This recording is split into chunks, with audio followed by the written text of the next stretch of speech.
Salve espectadores do canal, mais um vídeo de conceitos históricos e hoje nós vamos falar sobre o conceito de feudalismo.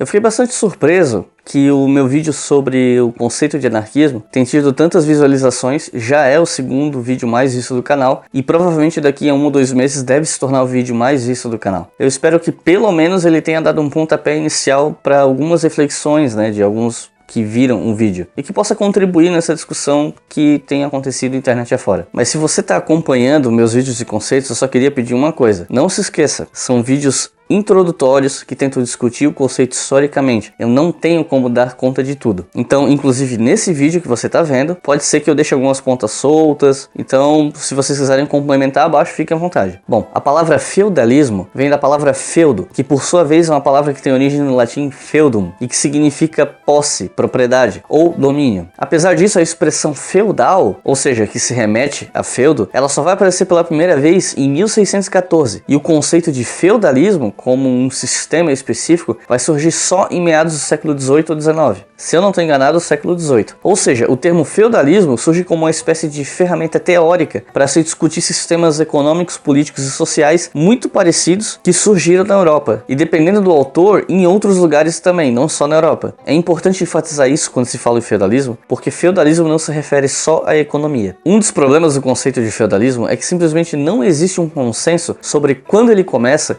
e quando ele termina, além de não haver consenso na aplicação do próprio conceito. Nesse caso, dá para dizer que ele é ainda mais controverso do que conceitos como anarquismo, liberalismo, só que como ele não afeta o nosso cotidiano como um sistema presente nas nossas vidas atualmente, e também não existe nenhum grupo que está tentando implantar o feudalismo, acaba que mesmo sendo bastante controverso, ele não gera as mesmas discussões acaloradas e cheias de ódio que outros sistemas acabam gerando. E quando o feudalismo gera alguma polêmica, é porque ele está sendo relacionado a algum dos sistemas que está em vigor hoje, ou que já entrou em vigor em algum passado próximo. Uma das interpretações possíveis é que o feudalismo teria surgido em meados do século IX ou século X, no norte da França, mas que também teria surgido de outras formas em períodos diferentes e em outros lugares do mundo. Essa diferença entre feudalismos já tinha sido apontada num livro do Mark Bloch chamado A Sociedade Feudal, que dizia que não dava para falar em feudalismo como um sistema único, porque ele teria surgido de maneiras diferentes, em épocas diferentes e em lugares diferentes, e que você poderia falar em feudalismo no mundo muçulmano e até no Japão. Só que essa concepção do Mark Bloch, ela não é consensual. Há quem afirme que feudalismo é só esse fenômeno político, econômico e social restrito ao norte da França, e que alguns tomam como um modelo geral. Em livros didáticos antigos, e quando eu digo antigos, eu nem estou falando tão antigos assim, eu estou falando de livros que eu usei na década de 90. Feudalismo era apresentado como a economia da Idade Média, como uma coisa totalizante, abrangente. E algumas pessoas tomam esse modelo francês como se fosse geral. Há quem diga que o caso do Japão, por exemplo, já que muita gente fala em Japão feudal, e eu tenho certeza que você já ouviu esse termo em algum lugar, não poderia ser chamado de feudalismo, porque a ligação entre o sucerano e o vassalo para o feudalismo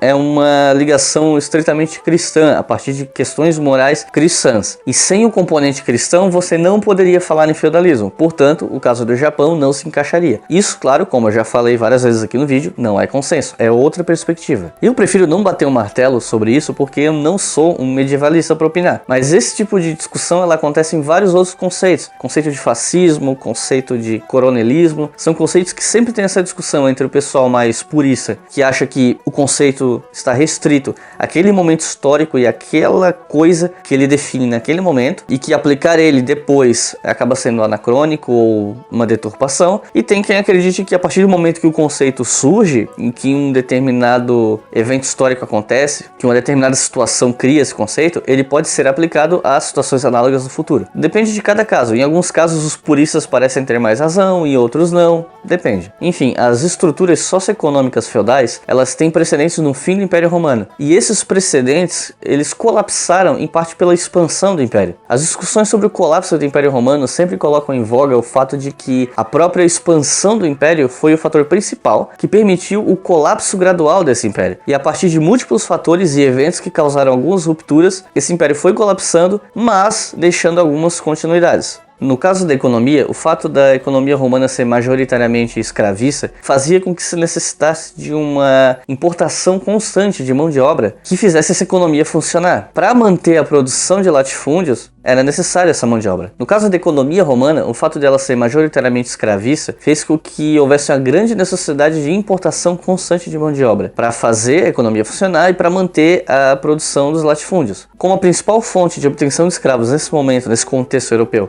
era a expansão e a guerra, e consequentemente a conquista, o Império tinha que continuar expandindo para abastecer a demanda de escravos. Mas em meados do século III d.C., essa expansão chegou ao limite e daí em diante a mão de obra escrava começou a ficar escassa, obrigando os latifúndios a pensarem em outras maneiras e outras alternativas de garantir a reprodução de mão de obra e, consequentemente, aumentar a produtividade. Foi aí que os proprietários dos latifúndios pensaram na ideia de distribuir pequenos lotes para os seus escravos, para que os escravos produzissem neles, dessem essa produção para o senhor e ficassem só com uma pequena parte para o seu sustento e o sustento de sua família, que seria estabelecida nesse lote, num regime de colonato, basicamente. Os ataques das populações germânicas, o fim de algumas cidades e algumas propriedades agrícolas que se desfizeram com esses ataques, fez com que muitos agricultores procurassem o abrigo de senhores, proprietários de terras, por alguma proteção, por assim dizer, ou pelo menos alguma condição material de trabalho e de sobrevivência. Assim se criou um serviço de ordem jurídica, que é um elemento do feudalismo. Os francos, que eram uma das tribos germânicas, tiveram no desenvolvimento do feudalismo uma solução para reforçar o poder real, especialmente na substituição da dinastia merovingia para carolíngia, já que os carolíngios precisavam de novos laços que fossem mais diretos com o mundo popular, e nada melhor do que trazer elementos tradicionais populares para essa equação. Como os carolíngios não podiam basear a sua legitimidade no sangue e na hereditariedade, porque afinal de contas eles eram uma ruptura em uma nova dinastia, o vínculo vassálico, como uma espécie de elo familiar, por assim dizer, ajudou os carolíngios a consolidar o poder, obtendo assim a fidelidade de vários nobres e militares. E nesse contexto, nobres e militares quase se confundem, porque muitos militares eram nobres, porque para ser militar você tinha que ter sua armadura, seu cavalo, todas as condições materiais você mesmo tinha que ter. Então, normalmente só os nobres conseguiam ser militares, cavaleiros, etc. Com a gradativa mistura de instituições germânicas e romanas, ele foi ficando mais próximo do que viria a ser chamado de feudalismo. As elites germânicas eram majoritariamente guerreiras, e levando em conta que parte dos pactos feudais previa que os senhores, também guerreiros, protegeriam seus vassalos como obrigação do senhor para com esse servo, essa mistura de instituições foi importante para constituir esse elemento do sistema feudal. Outra característica importante para a constituição do feudalismo foi o decréscimo da autoridade do rei. Com o fim do império surgiram diversos reinos de origem germânica, e mesmo absorvendo muito da cultura romana, essas monarquias foram constituídas com base na antiga organização tribal germânica. Ao lado do rei, que antes era eleito mas passou a ser um cargo hereditário, estavam os guerreiros, que pouco depois viraram nobres, pois a função militar passou a definir a nobreza. Como eu falei antes, nobreza e o militarismo andavam de mãos dadas nesse contexto europeu. Durante esse processo, a Igreja Católica começou a se inserir na cena política, coincidindo com seu momento de expansão já impulsionada pela conversão de Constantino no início do século IV. Com a ausência das autoridades estatais nas províncias durante a expansão germânica, os bispos foram os primeiros a assumir funções administrativas. No caso francês, os francos começaram a adotar cada vez mais a cavalaria a partir do século VIII, algo que foi consolidado no século X. No entanto, a guerra de cavaleiros era muito cara, e mesmo ter cavalos e equipamentos militares era caro. Portanto, só mesmo os nobres podiam ser cavaleiros, e por isso só eles tinham possibilidade de oferecer lealdade a um senhor, a um sucerano, que no caso eram esses nobres superiores que tinham mais dinheiro, mais recursos. De um ponto de vista social, o feudalismo foi caracterizado por relações de vassalagem e servidão. A diferença entre os dois termos é que um vassalo é um nobre que voluntariamente estabelece um pacto com o sucerano, que está acima dele, e em troca de um papel nessa cadeia de produção, que podia ou não ser um feudo. O vassalo oferecia em troca fidelidade e serviços, normalmente militares. A vassalagem é uma espécie de homenagem a um nobre que é mais poderoso, mais rico e que seria o seu sucerano. Esse vassalo, quando tinha um feudo concedido pelo seu sucerano, empregava servos que trabalhavam no feudo, oferecendo a ele fidelidade e a maior parte de sua produção. Em troca, ele ganhava uma parte menor de seu próprio trabalho, para poder sobreviver, é claro, e ganhava a proteção desse nobre. Mas nem toda a terra onde havia relação de senhorio senhorio era um feudo. No início, o feudo era uma terra dada como uma remuneração para um serviço, inclusive o de artesão. Depois ele foi gradativamente mudando para designar o senhorio dado como benefício à vassalagem, ou seja, uma relação de sucerano e vassalo. Logo, um feudo é uma propriedade fundiária dependente de laços políticos, laços esses jurídicos, enquanto o senhorio podia ser qualquer forma de propriedade de terra. Percebam que nesse caso o feudalismo ele é um pouquinho mais específico, não é só alguém que dá uma terra para outra pessoa trabalhar e pagar tributo. É uma relação jurídica um pouco mais complexa. A existência de sistemas feudais ou de servidão, depende de que lado da contenda, do debate você está, não mudou o fato de que continuaram existindo camponeses livres e até mesmo escravidão. E como eu disse antes, havia variação dependendo do local analisado. Na Península Ibérica, a estrutura feudal ela permitia alguma mobilidade social, ainda que ela fosse difícil e fosse reservada a pouquíssimas pessoas. De qualquer forma, um servo ainda poderia vir a se tornar um nobre. E essa é uma particularidade da Península Ibérica, que você não via na França, por exemplo. Ou melhor dizendo, no território que viria a se tornar a França.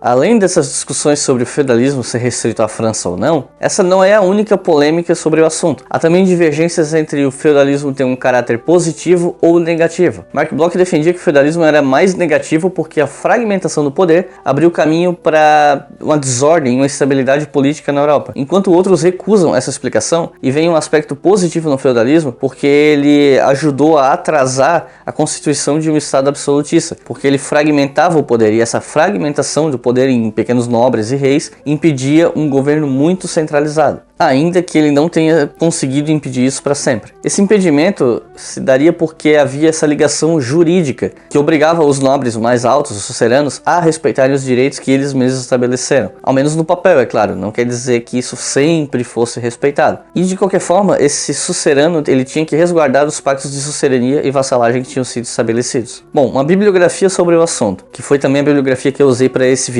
Vocês podem pegar o artigo sobre feudalismo do Dicionário de Política, organizado pelo Norberto Bobbio. Você tem também o capítulo sobre feudalismo do Dicionário Temático do Ocidente Medieval, organizado pelo Jacques Legoff e Jean-Claude Schmitt. Já fiz um vídeo sobre isso, se você quiser ver, o link está aqui embaixo. Esse artigo ele é o mais complexo dessa bibliografia que eu estou citando a vocês, porque ele discute bastante o conceito de anacronismo. E se você não sabe o que é anacronismo, também tem um vídeo aqui no canal sobre isso, o link está aqui embaixo. E esse vídeo sobre anacronismo eu recomendo que todo mundo que assiste esse canal veja, porque ele é muito importante para você entender como funciona o estudo da história. Tem também o verbete do Dicionário de Idade Média, um dicionário ilustrado que eu tenho em PDF, que, ok, não é lá um grande artigo, mas ele é curtinho, então se alguém quiser, a referência vai estar aqui embaixo, junto com os títulos e nomes dos autores dos outros que eu acabei de citar. Por fim, tem um livro escrito pela Kalina Silva e Marcel Silva, Dicionário de Conceitos Históricos. É um livro de autores brasileiros. Esses 4 textos foram o que eu utilizei para fazer o roteiro desse vídeo e fica como dica bibliográfica para vocês, caso vocês se interessem pelo assunto. Bom, então é isso. Eu espero que vocês tenham gostado desse vídeo e da playlist de conceitos históricos. Redes sociais aqui do lado, como sempre, blog aqui embaixo. E fiquem ligados no canal que nas próximas semanas eu quero trazer uma novidade para vocês. Espero que eu consiga. Muito obrigado e até a próxima.